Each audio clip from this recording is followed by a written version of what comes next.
Criminal procedure code मध्ये पूर्वी कलम 41 होतं, जे आता BNSS मध्ये 35 झालेलं आहे.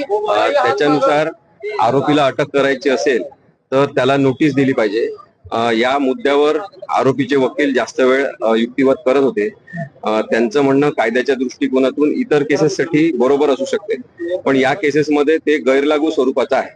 कारण की जेव्हा अटक करण्यासारखा गुन्हा नसेल त्यावेळेस 41 ची नोटीस दिली पाहिजे आणि चौकशी केली पाहिजे, असं सुप्रीम कोर्टाने अर्नेश कुमारच्या जजमेंटमध्ये सांगितलेलं आहे. परंतु जेव्हा पोलिसांनी आता नवीन BNSS कायद्यानुसार पोलिसांनी कारण दिले पाहिजे की अटकेचे कारण काय काय, तुम्हाला अटक का करतो आम्ही, याच्याबद्दलचे कारण कोल्हापूर पोलिसांनी दिलेले आहेत आणि त्यामुळे त्यांना केलेली अटक कोणती बेकायदेशीर नाही.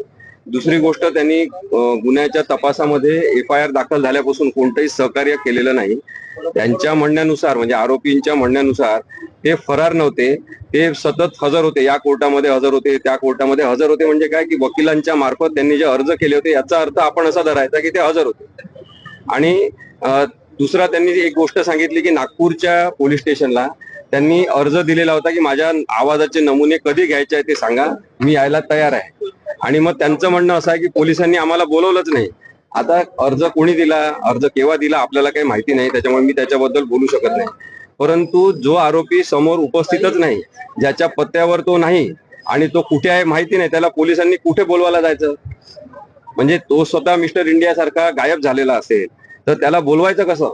आणि मग पोलिसांवरच परत आपण खापर फोडायचं की त्यांनी आम्हाला बोलवलंच नाही. नाही, कसं आहे, जेव्हा महात्मा गांधींना मारलं तेव्हा गोडसेनी काजळ लावलं डोळ्याला आणि ताईत घातला गळ्यामध्ये की तो मुसलमान आहे असं पकडल्यावर वाटलं पाहिजे. त्यामुळे मग आता काँग्रेसच्या लोकांनी आश्रय दिला असं म्हणणं सुद्धा त्याच प्रकारचा एक भ्रम निर्माण करण्याचा प्रकार आहे की आरोप कोणीतरी कोणावर तरी असेल, आरोपी कोणीतरी असेल आणि मग तो दाखवायचा प्रयत्न दुसराच कोणीतरी करायचा. हे डायव्हर्जन आहे सगळं.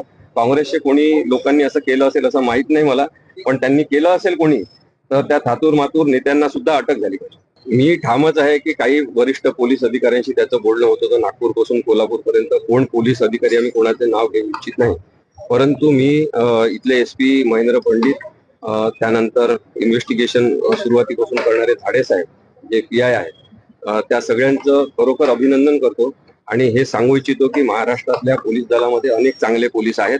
राजकीय लोकांनी जर त्यांच्यावरचा दबाव काढून घेतला तर ते एका दिवसात सगळी चौकशी करून महाराष्ट्रासमोर मांडू शकतात. त्यांच्यावर राजकीय दबाव असल्यामुळे पोलिसांचा गैरवापर याच्यामध्ये काही जणांचा झालेला आहे, हे वास्तव आपण नाकारून चालणार.